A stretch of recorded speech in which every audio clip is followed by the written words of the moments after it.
And that's crazy though. 6'7". So you played any sports growing up? I know you played football.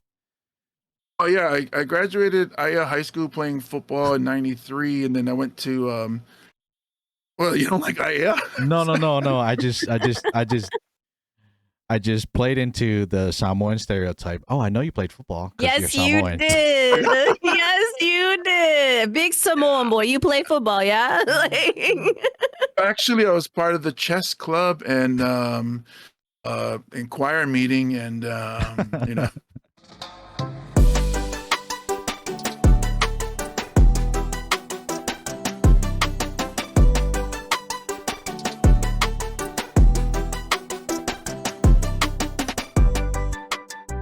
What's up, ladies and gentlemen? Welcome to Inside the PAC, and this is the podcast where we talk about the Pacific Islander culture. My name is Starr, as always, your host, and with me always, every week, is Miss Kaleo in the building. What's up, Kaleo? Hi. We are in it for a great episode this week. Are you excited? I am. I really am, because we have a guy today. Yes. I know we have been having a bunch of guests that were all females, but like I said before, every time I reach out to the guys, they don't respond, and the females respond. Get it together, boys. Hey, it is what it is at this point. But if you guys are here with us, thank you for watching. Thank you for tuning in. Appreciate you guys. Go ahead and check the links down below on YouTube if you guys want to watch the previous episodes. Believe me, you guys will enjoy it. If you guys don't, then sorry about it. Maybe it's just not for you, right? Sorry, not sorry. Sorry, not sorry. But yeah, we're just here to have a good time, have a conversation. A lot of times, very deep conversations. Hence the reason why our podcast name before was called Super Deep. But I am very proud of our new rebranding. And yeah, like I said, it's called Inside the PAC. And if you guys want to know why it's called Inside the PAC, we're giving you guys the inside scoop of the Pacific culture. It comes from who this podcast is brought by. This podcast is brought to you by Pacific Ave Company. And it is a company that I started. Along with me in the journey is Kaleo. She is gonna probably backpack me on the journey. But yeah, just a little bit about Pacific Ave Company. It's a multifaceted business with a mission to reinforce the familial bond among South Pacific people while educating the global community about the rich and diverse cultures of the region. Through various businesses, including clothing and hence the podcasts, studio, social media, and like food trucks down in the future, Pacific Ave Company aims to create a global platform that celebrates unity, shared traditions, and cultural diversity. Nice. I went blank for a second. I went blank for a second, but also, we also have a sponsor for the podcast, and they are called Oko Ohana. I mention them all the time. They are a Hawaii clothing brand that are based out of Las Vegas, our ninth island, so to say, right? And their designs are inspired by Hawaii foods such as plate lunches, spam musubis, ramen noodles, and so it's pretty cool. You guys want to check out their website at okoohana.com. Use our discount code Supastarrtv for 15% off. And without further ado, guys, we are gonna bring in the guest. Are we ready, Kaleo? Yes. We are ready. So we're gonna get it going. So, joining us today, ladies and gentlemen. Sorry, I'm laughing because he's posing right now. I look over. All right. Here we go. Joining us today is Mr. James Mane. So, as I bring him in, Mr. James Mane, he is a Samoan comedian, actor, and podcaster. And believe it or not, guys, he is one of the first Samoans to do stand-up comedy on American television. First Nations comedy experience where you can watch on American Amazon Prime. But Samoan comedian in the building. You are the first comedian to come on the podcast. What's up, James? How are you doing? Yeah, take that, Marcus Mariota.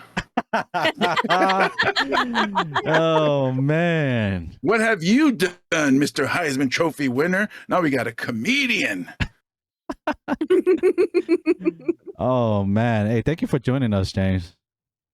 Thanks for having me. You know, you reached out and I said yes, and I jumped on immediately. Unlike other people who take their time, fellas, you need to get on this podcast because they are moving things. Appreciate that. Appreciate that. Kaleo, before you get started on our always, questions roulette, yeah. Anything you want to say or any thoughts or whatever? I don't know.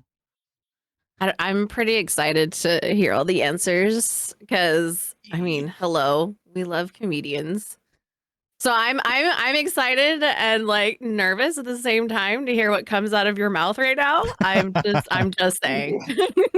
Let me ask first. Is this family friendly podcast or? to a certain extent. Okay. But I won't just be cursing up a storm. I'll just, I might get creative with my answer. answers. F-bombs, it's fine. Oh, okay. All right. That's cool. Okay. Cool. I'm ready.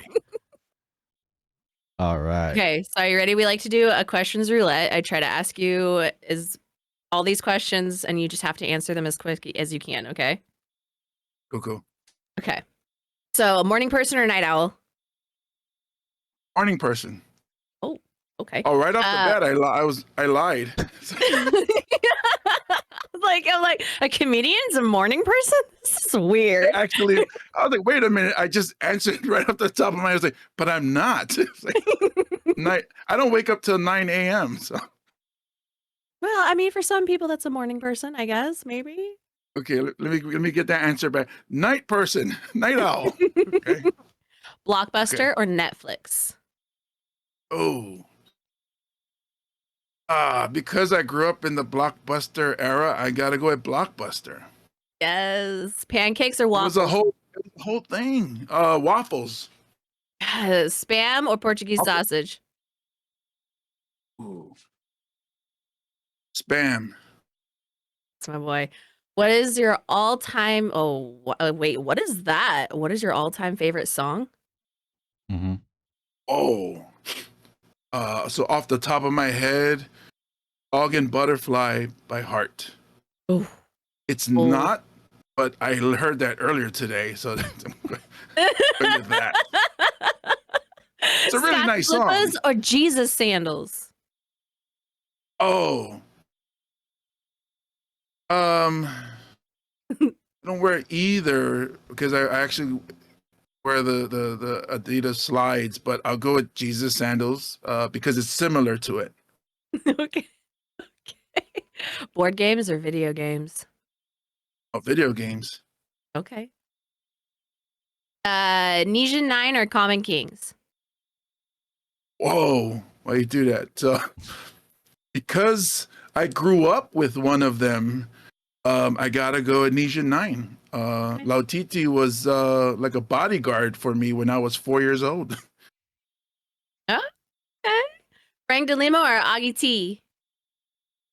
Augie T.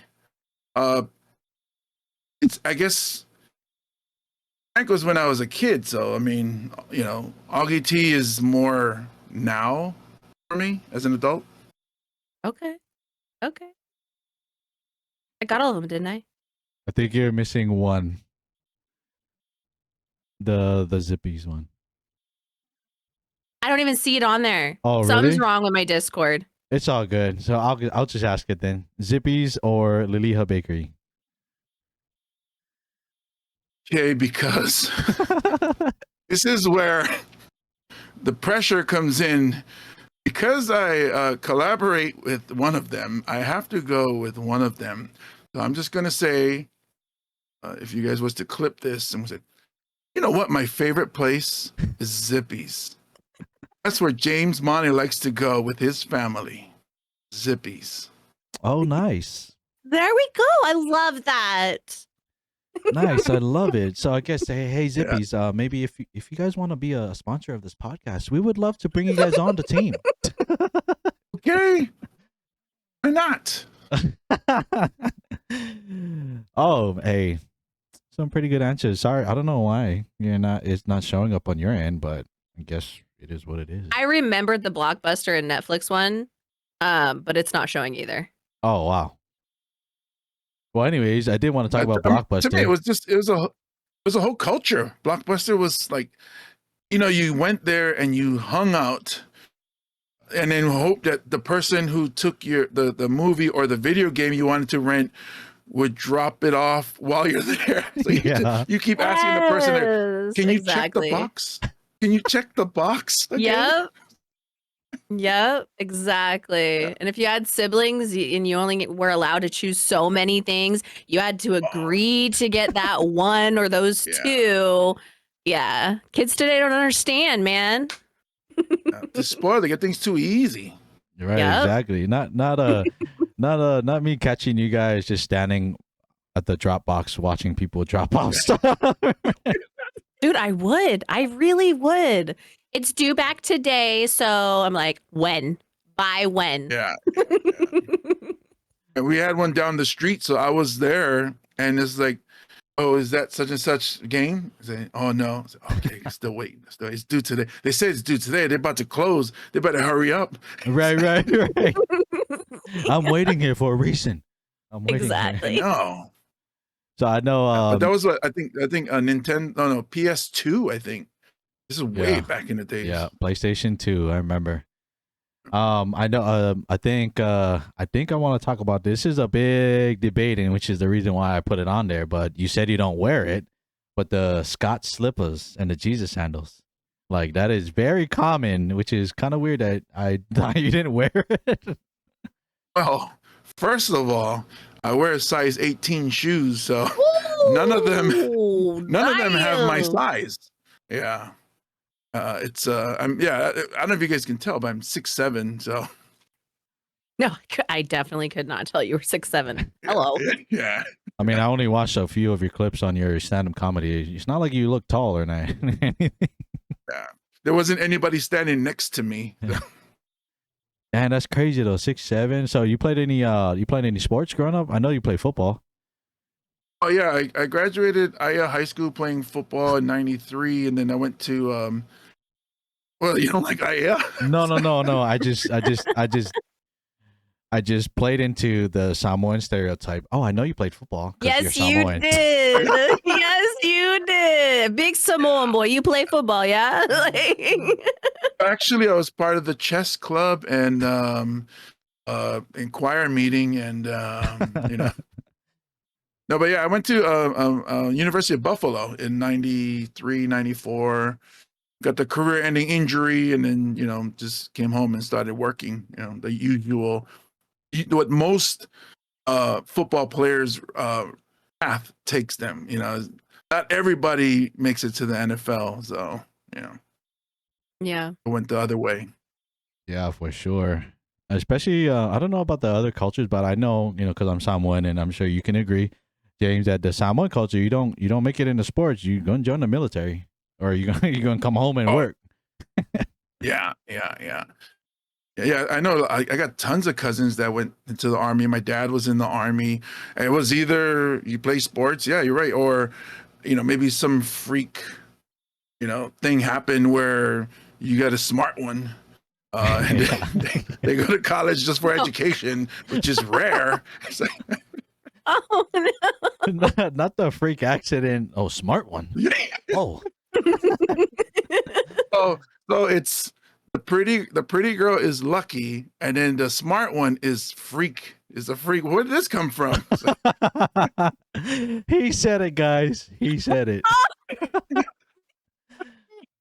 Yo, it's funny. It's funny you brought up the lucky part, right? I always tell this joke. And what do you call a skinny Samoan? Any Samoan, half Samoan. No, lucky. Jeez. Or the last one at the table. Oh, yeah, yeah.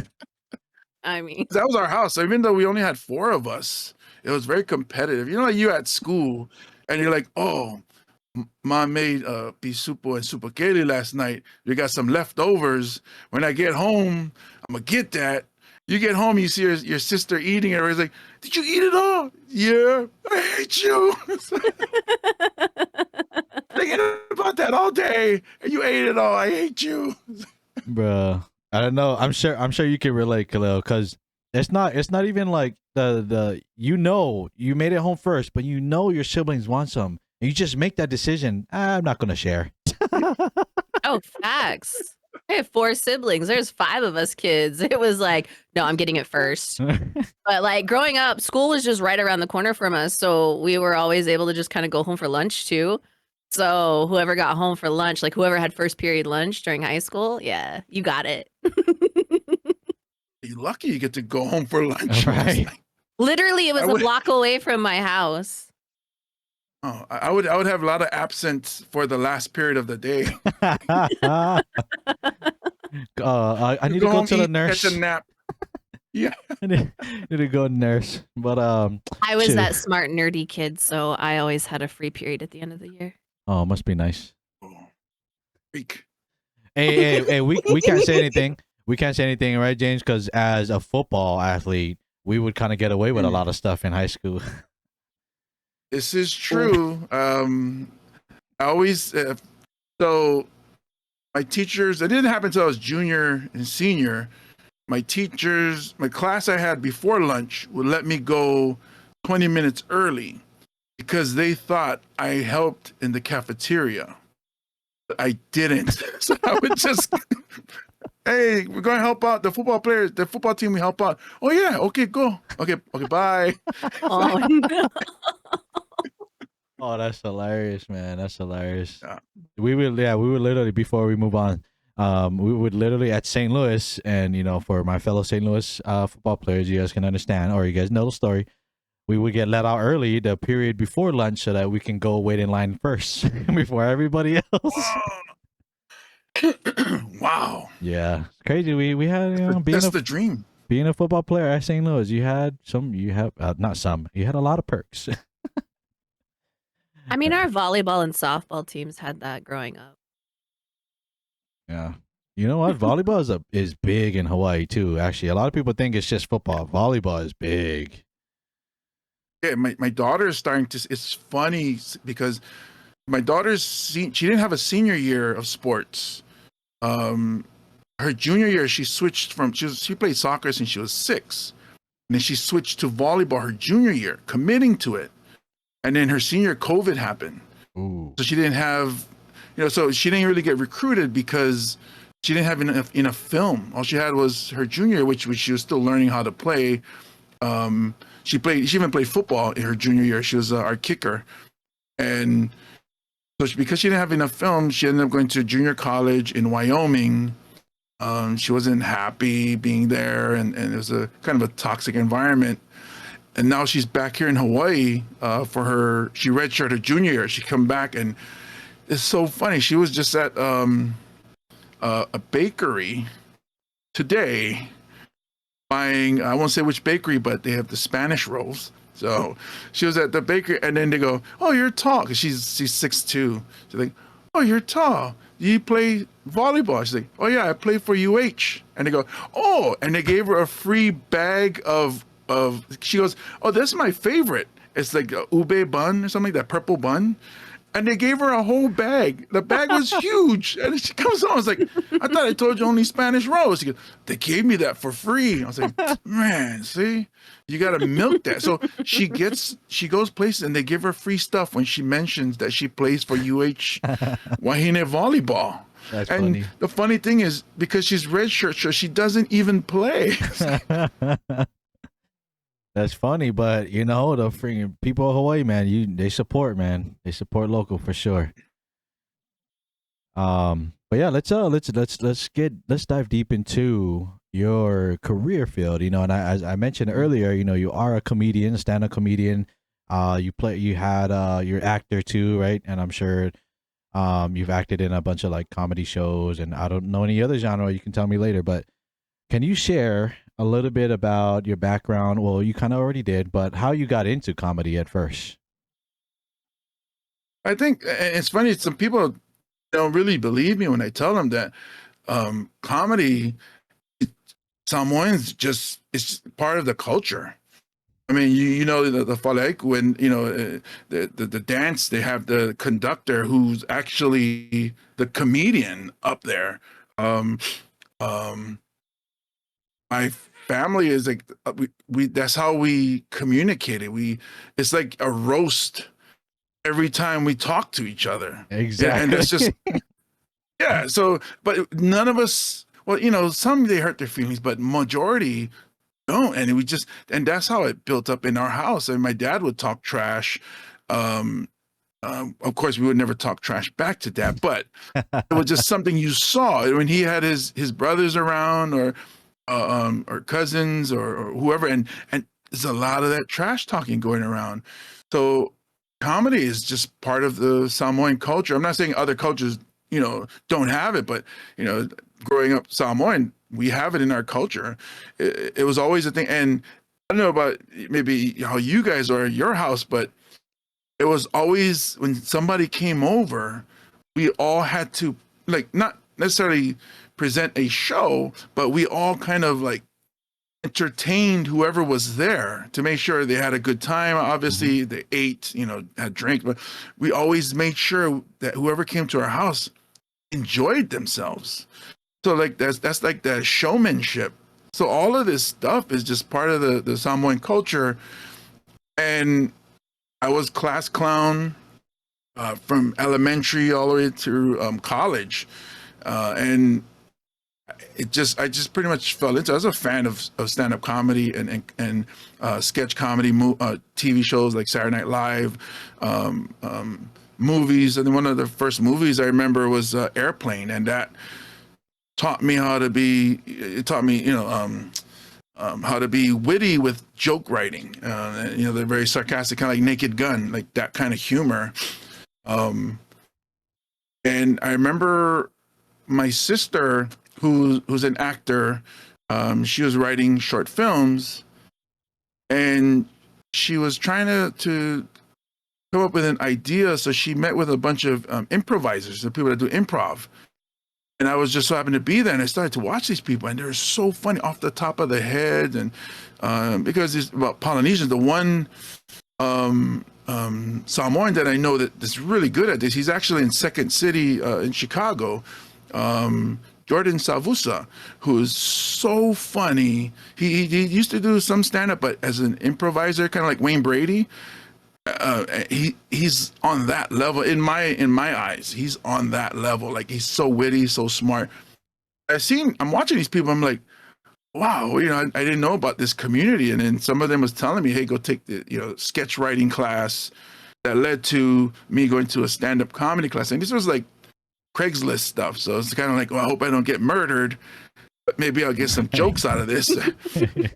And then that's how I got started. This guy taught me how to write jokes and come up with a set, and then had me perform like a 5-minute set at one of their improvisers or improv shows. And like that first laugh, that first roar of laughter, and I was hooked. It was like, whoa, I feel like I should have been doing this. Right. And everything I did before this, it's just a waste of time.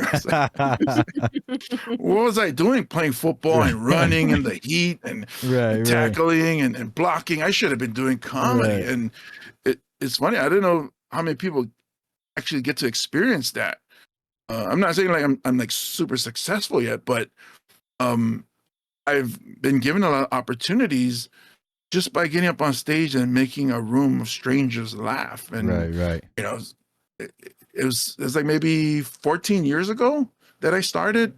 The problem with Hawaii is we don't have a lot of comedy clubs. Like we only have one actual comedy club in Honolulu, but we don't have like New York. You can go and do 5 sets in one night. Some can do 8, or you know. So the growing as far as in the craft of stand-up comedy takes a lot longer in Hawaii, unless you know you know somebody, right? You hit it. Well, you hit it big. Like social media really changed the game. Tumua Tuine, he blew up because of during COVID. He was making sketch comedy videos. It just kept going viral, and now his stand-up is doing well because of ticket sales. And he's touring the nation, and he's doing great. So we worked together for a little while. We're still homies, but yeah, he caught that wave. You know, my journey, you know, is taking it longer. Joe Coy, it took him 30 years before he blew up. Oh. You know, I hope it doesn't take me 30. You know, but you know, Hey. I guess, you know, not to get all churchy, but you know, it's in God's timing. So whenever I hit is when I hit. Yeah, for sure. I mean, shoot, it's just like Vegas, right? Whenever you hit, you hit. But Yeah. no, but Most of the time the house wins. no, yeah, almost all the time. But Yeah. no, you're not. You're definitely not wrong. I think shoot, you answered like most of the questions, but I think, Yeah, I did. but I'm looking at the question, I'm like, oh, there's that answer. Oh, there's that answer. No, Yeah. but Yeah. It's okay. And thank God for editing, right? Right. So, are there specific comedians either from Samoa or elsewhere who've influenced your style? Well, as far as influence my style, I don't know any. So the word comedian, I think stand-up comedians were kind of stuck up because, and I've experienced that many times with other stand-up comedians versus guys that do sketch comedy on Instagram or TikTok.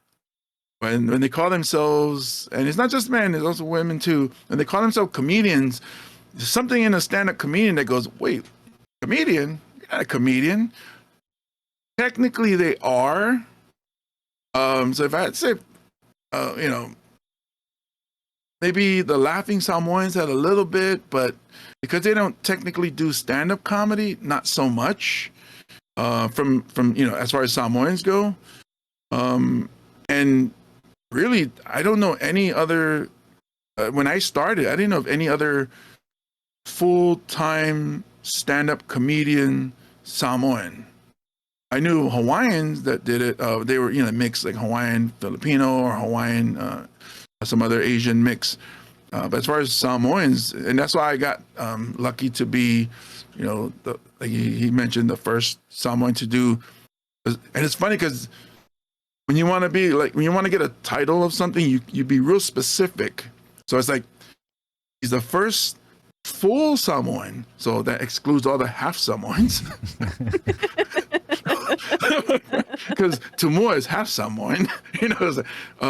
So the first full Samoan to do a featured stand-up comedy set. So specifically, what type of comedy set, and then on American television. So this was aired in USA and Canada, but on PBS. So it's kind of like, hey, you know, it's like, that wasn't no HBO special. That wasn't no Netflix special. You know, it's They'll cool start because somewhere. exactly. So and it is on Amazon Prime if people want to see. Oh, also, I found out a couple of days ago it's on Tubi. So I was like, ooh, I'm more excited about that. Excited about Tubi than Amazon Prime. But yeah, so Andy Bumatai, who is Hawaiian Filipino, he's like the godfather of stand-up comedy in Hawaii. He taught a lot of people like Augie, myself, Paul Ogata, and Hawaiian Ryan, and a lot of other up-and-coming comics. And he's like the professor. He breaks it down to a science.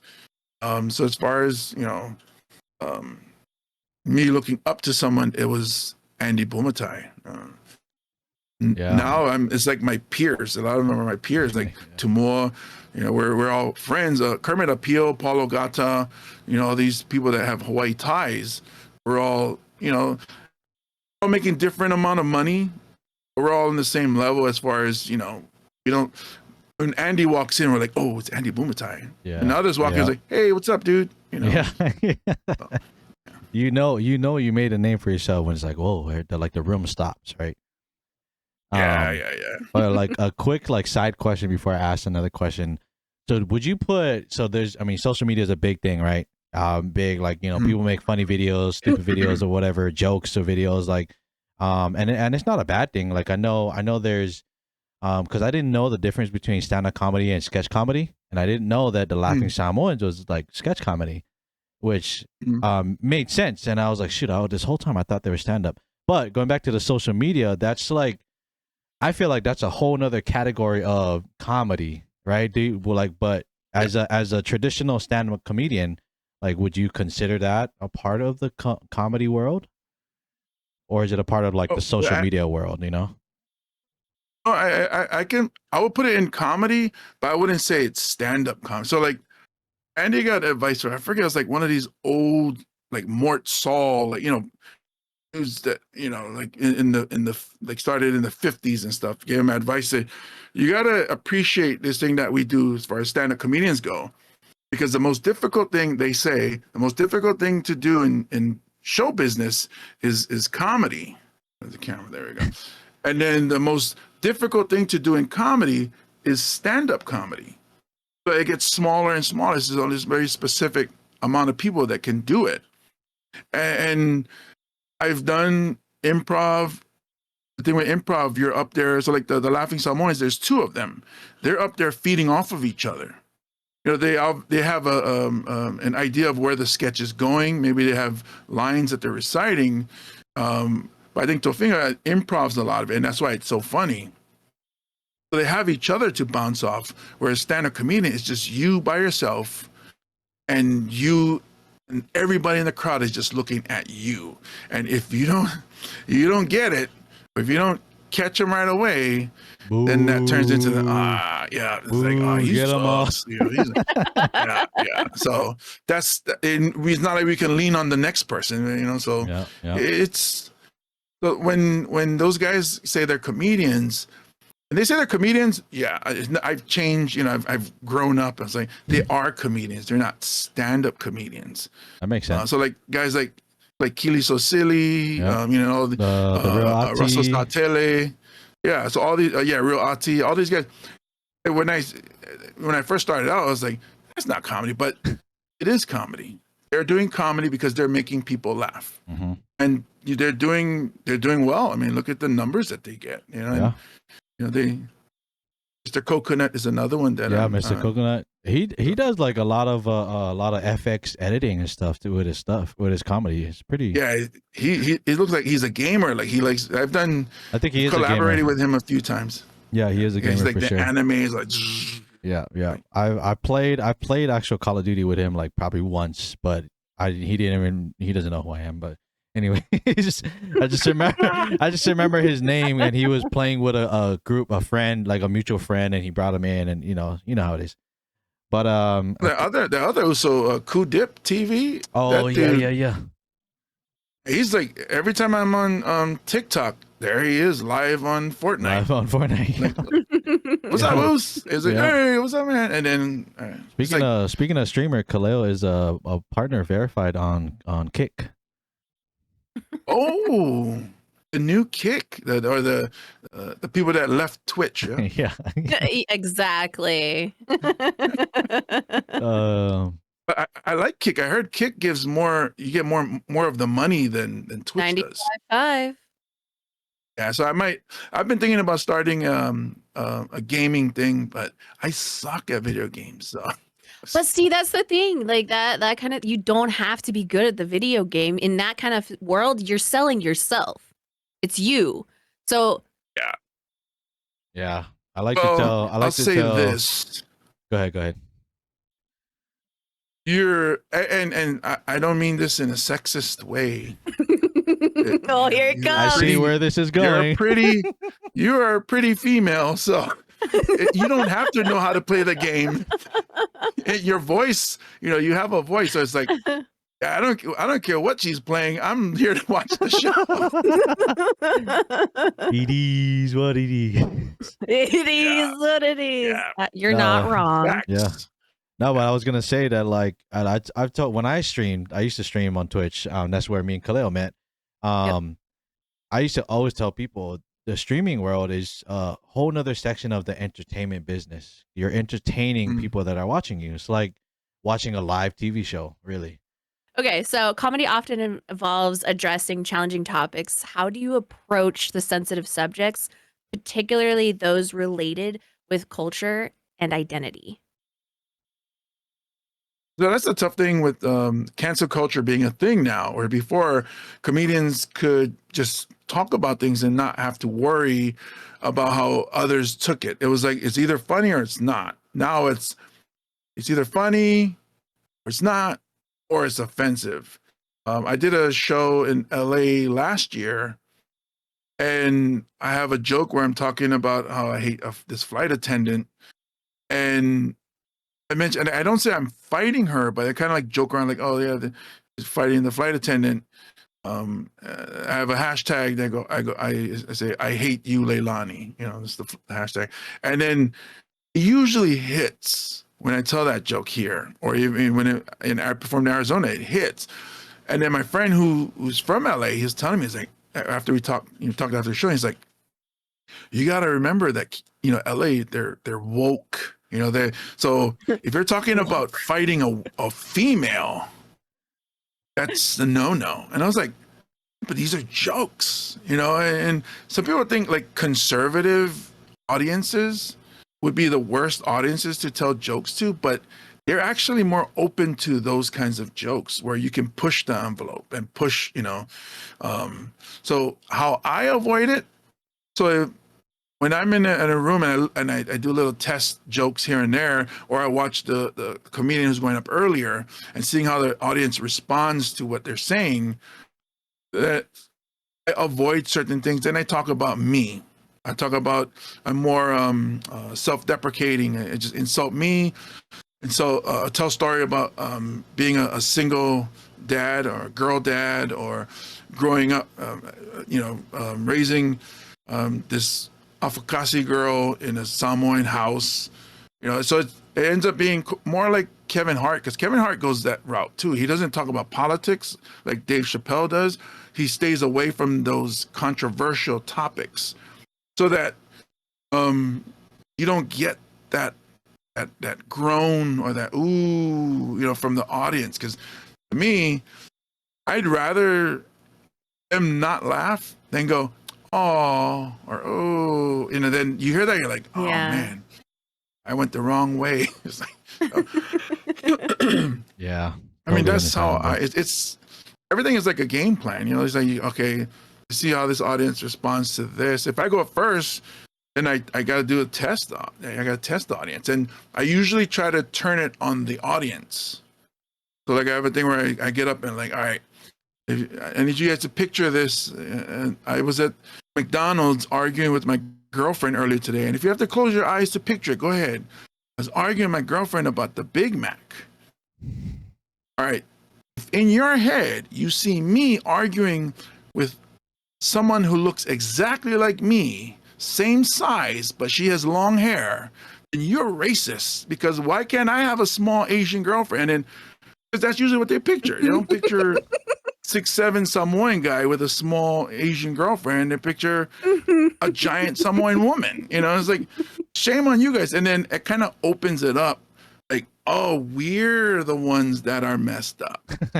Then I tell them, if you guys think that, then you guys are the perfect audience for this show. So let's, you know, it's, you know, you kind of have to set them up for the rest of the show. Because some of the stuff I tell that you won't see on the FNX show, it can get pretty risque. Yeah. You know, Shoot, I mean, going to the cancel culture. I mean, after saying this, I might get canceled, but I don't care. This is my show. This is our show.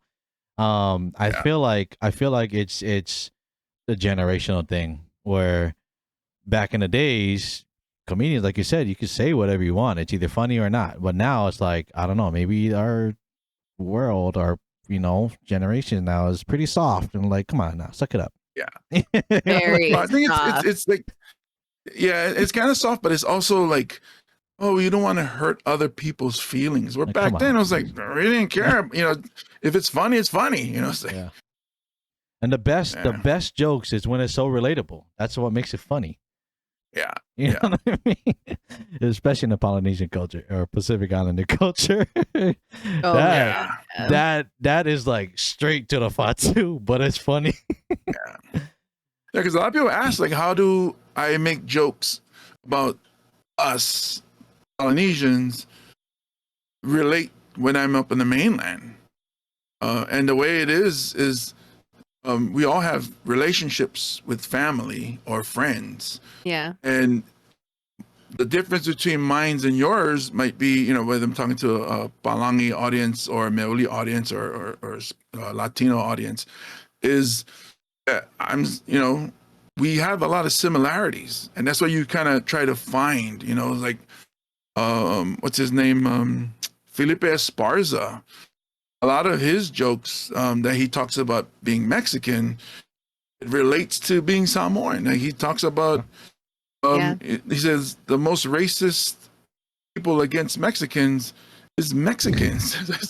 And it's the same as Samoans. Yeah. Like, so he's saying, he's like, he has this joke. He's like, you ever go to a wedding and then you're over there with all the light skinned Mexicans and you're looking at these dark Mexicans, like, who let these people in?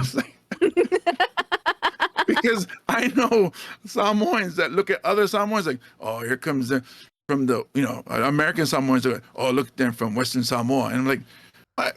We're all the same. Why is that? Or they look, they know you from the mainland. Oh, here's the hamo coming. Yeah.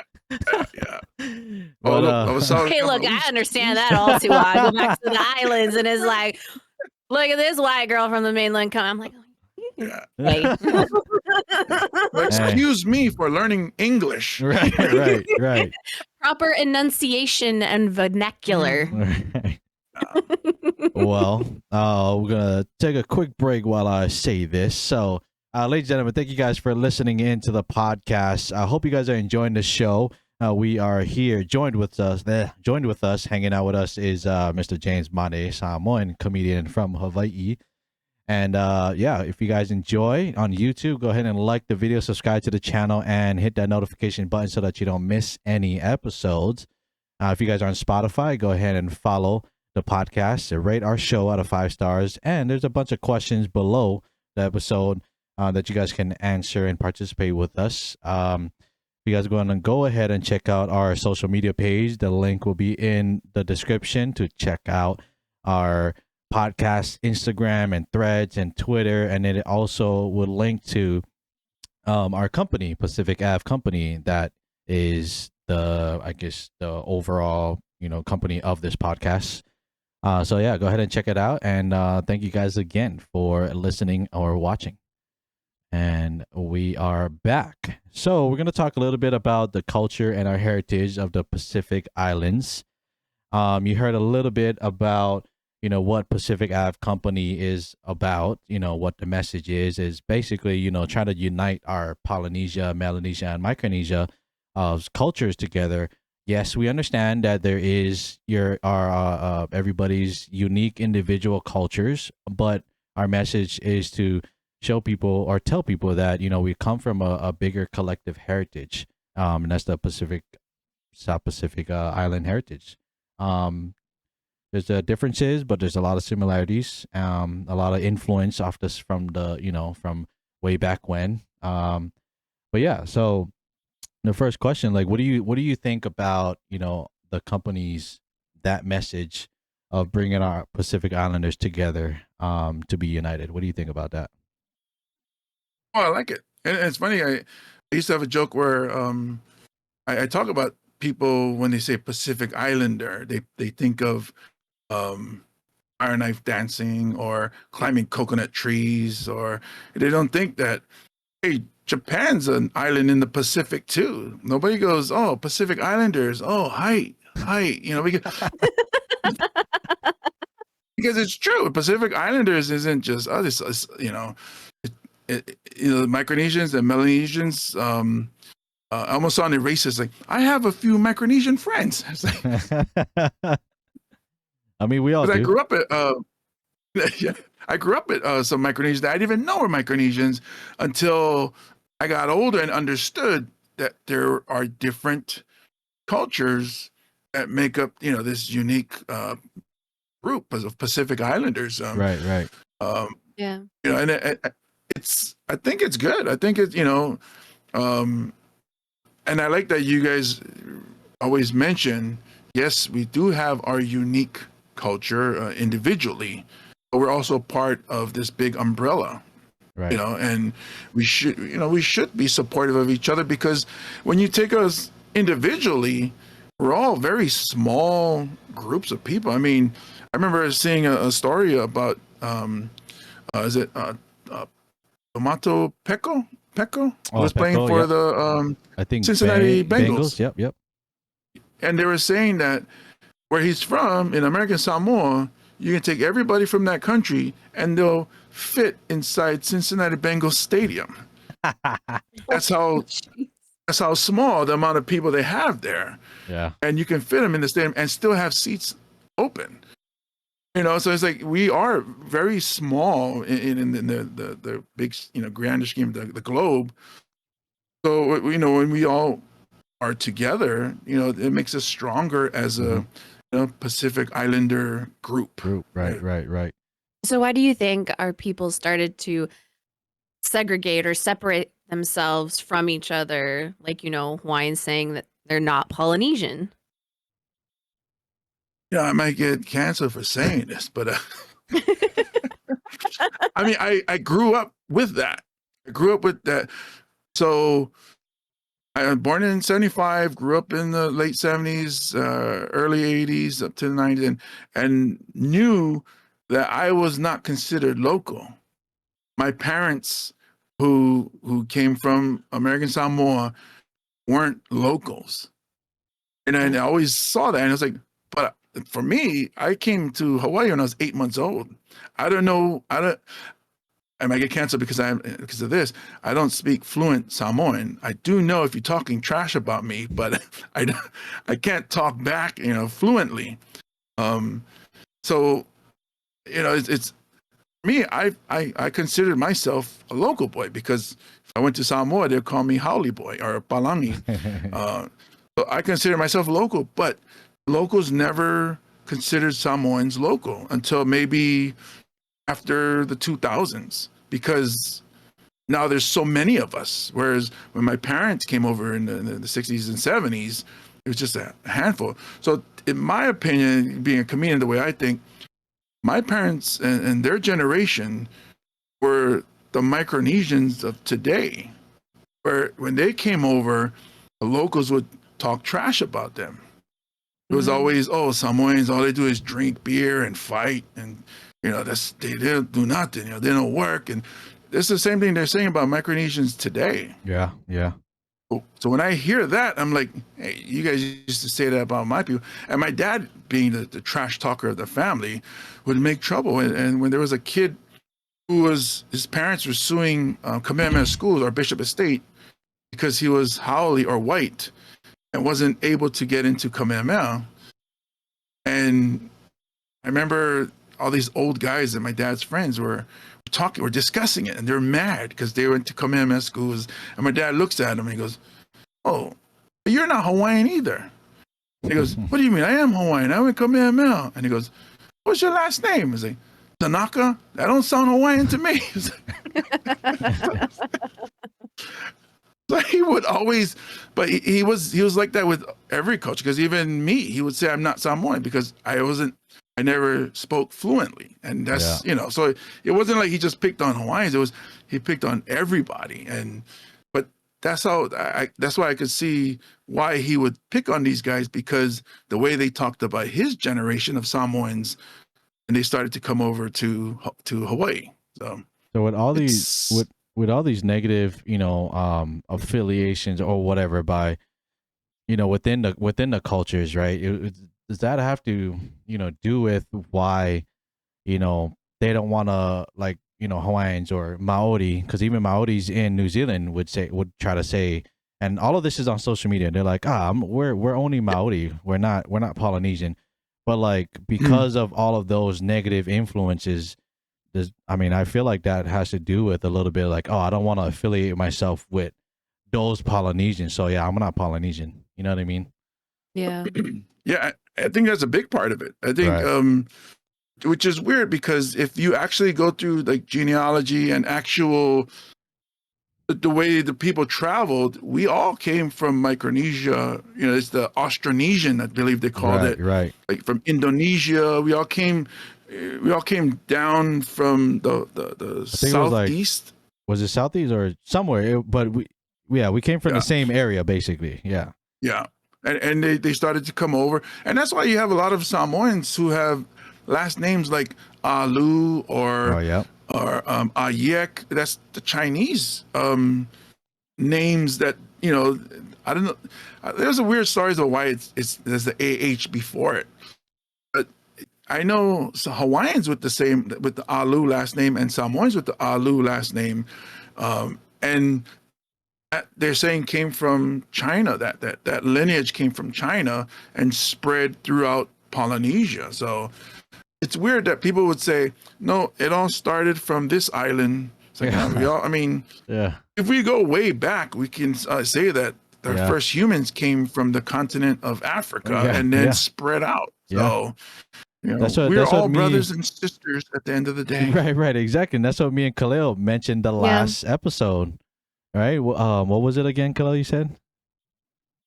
That, like, no matter what, us as humans, all of humanity just needs to come together in general because we're all the same. It doesn't matter.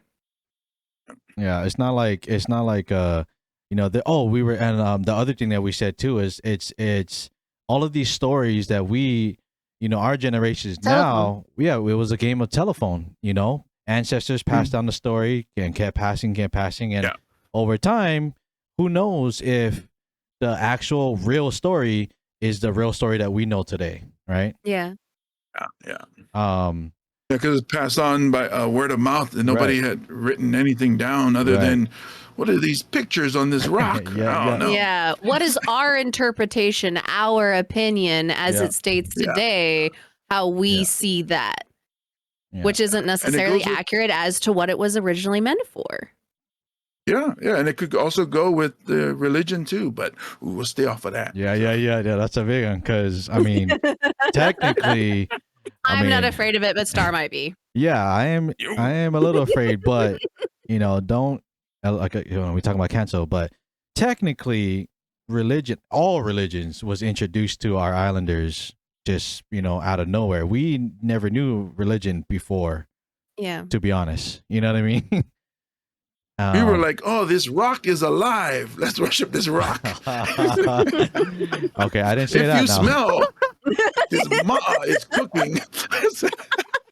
Oh, man. What is the name of the rock? Oh, it's Cool, the God warrior, because he's a cool guy. Oh, my God.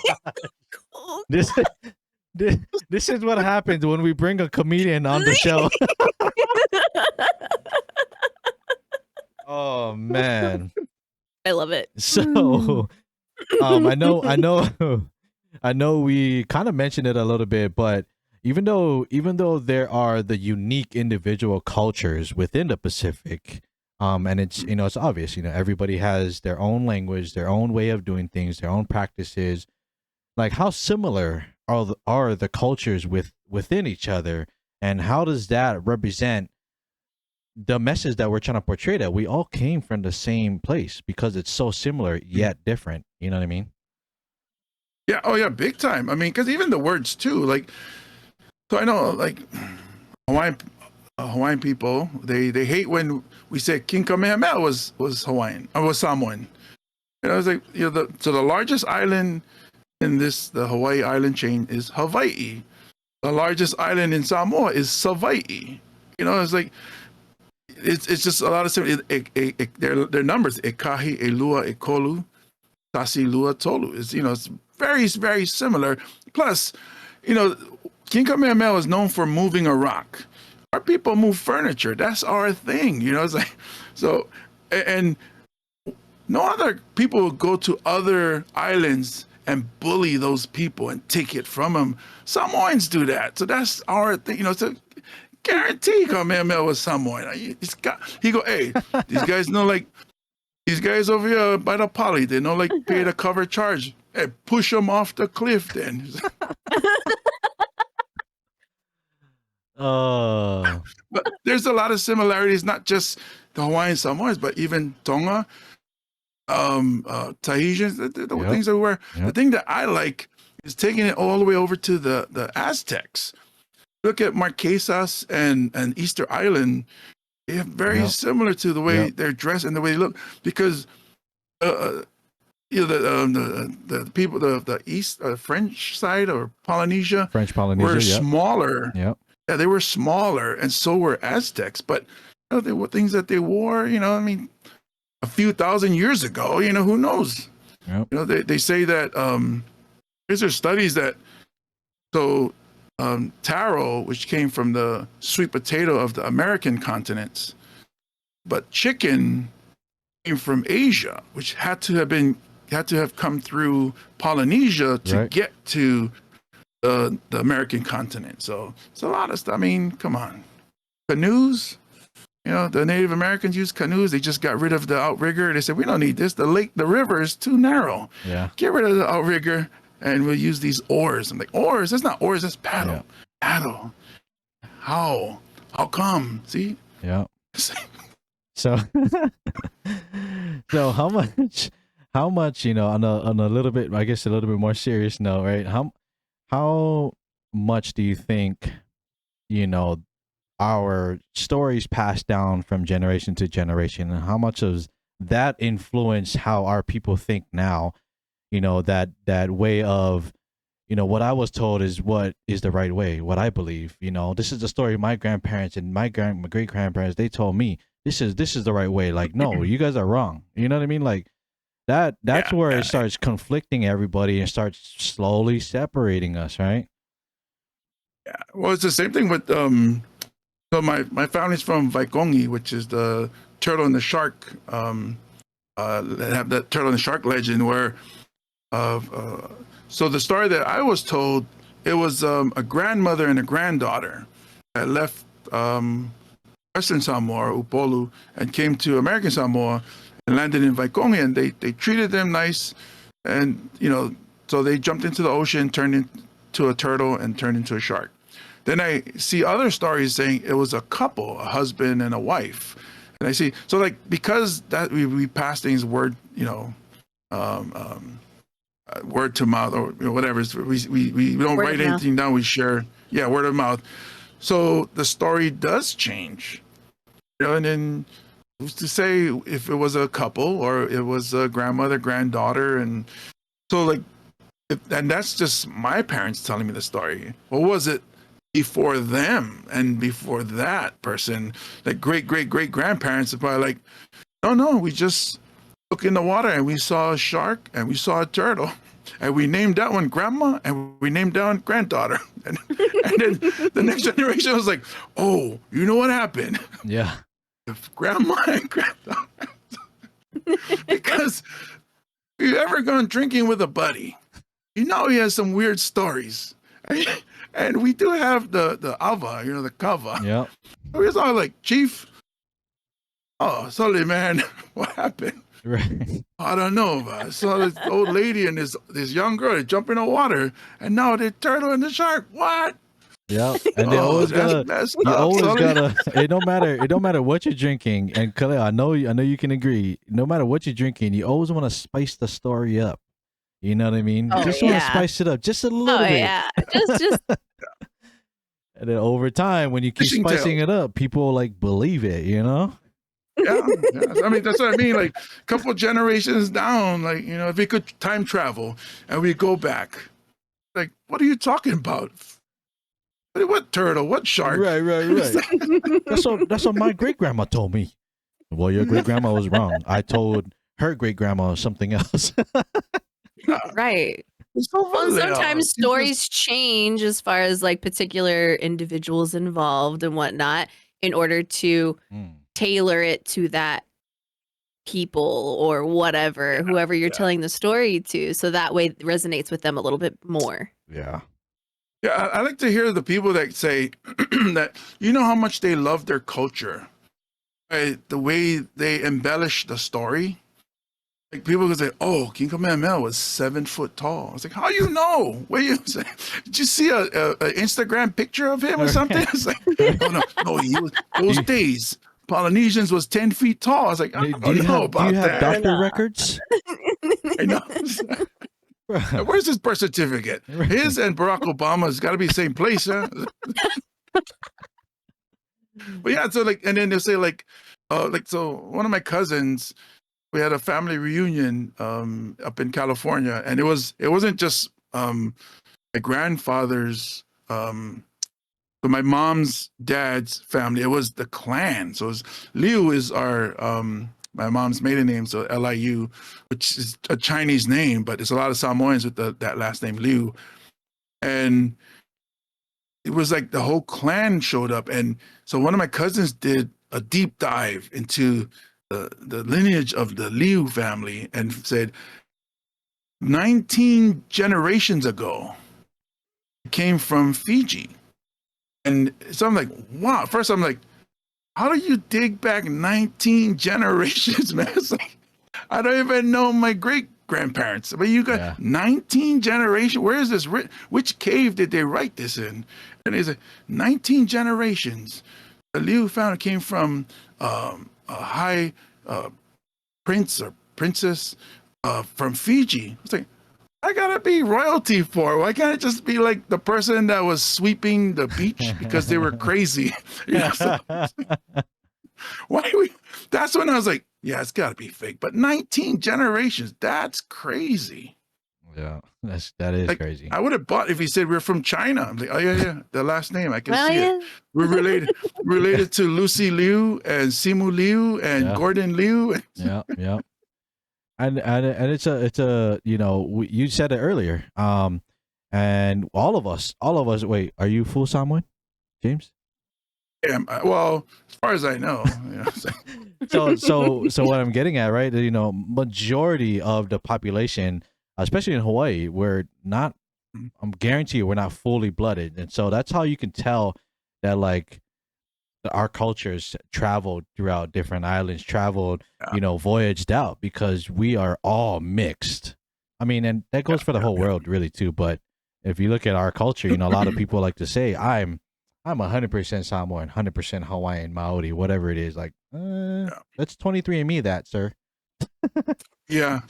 I'm sure there's, because we all got a little bit of Genghis Khan in us, I believe. So like, just like huge.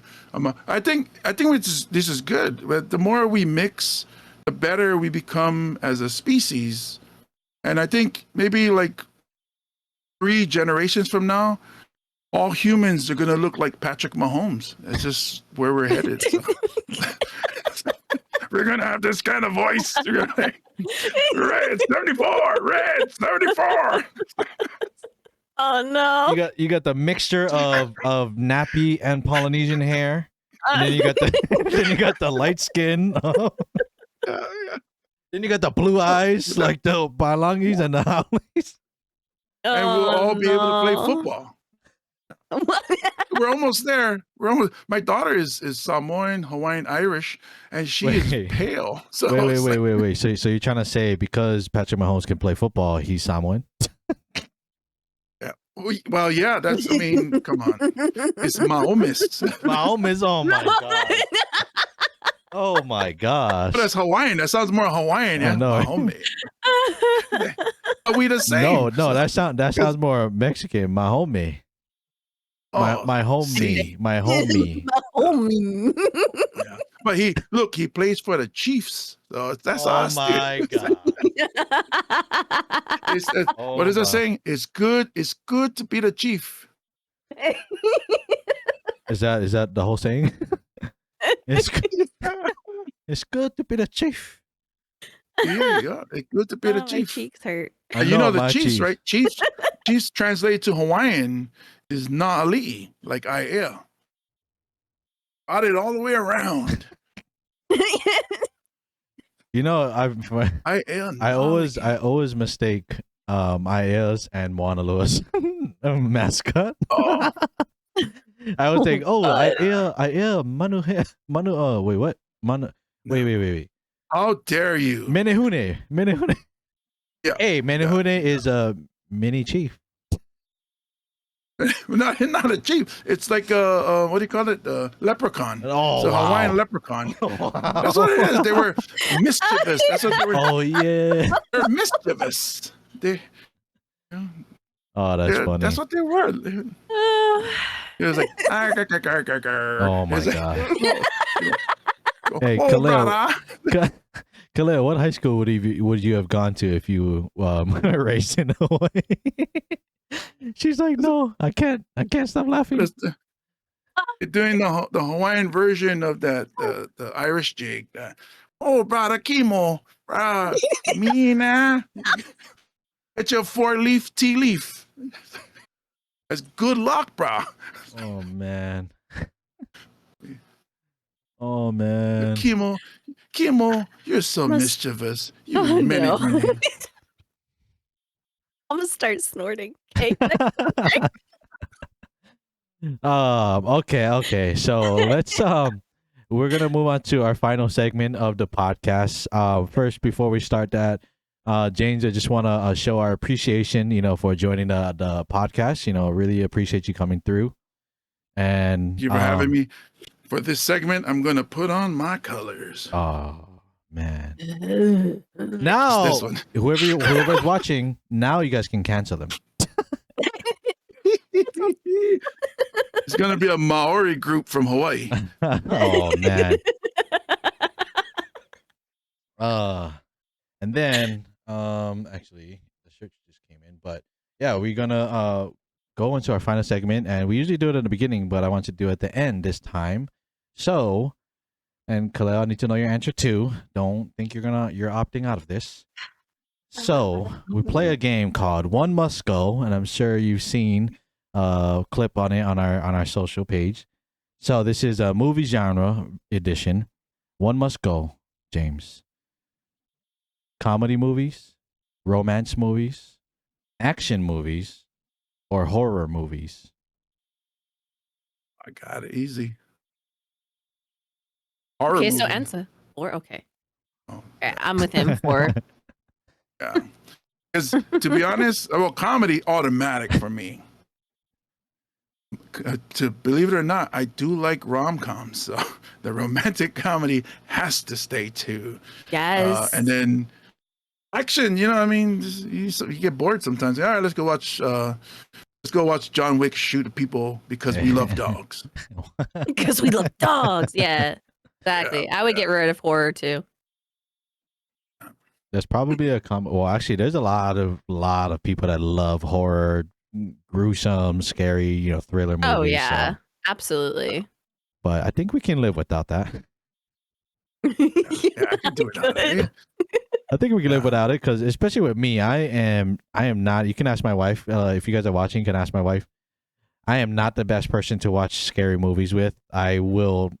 Popcorn would be flying all over the place. I will jump on my seat every single time. Every small little sound, I will jump. And it gives me nightmares at night. So I don't want to have nightmares anymore.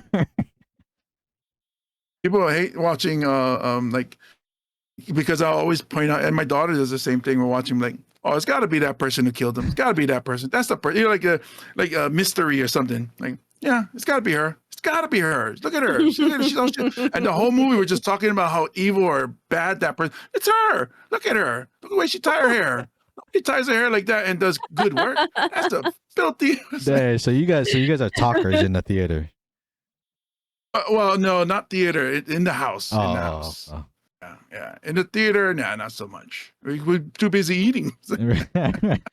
Kaleo, are you a talker in the theater, or are you the despiser of talkers in the theaters? I despise talkers in the theaters. I hate it with a passion. Just sit and watch the movie. Do you say something, or you just do the? No, if they're being really loud and obnoxious, I will tell them to shut the up. Oh, I will. I will tell them to shut up. the Hawaiian to come out. I will. But if it's not horrible, I'll be like, all right, whatever. They're just enjoying it, and this is how they enjoy it. But like, they're being disrespectful. Yeah, I'll say something. Yeah.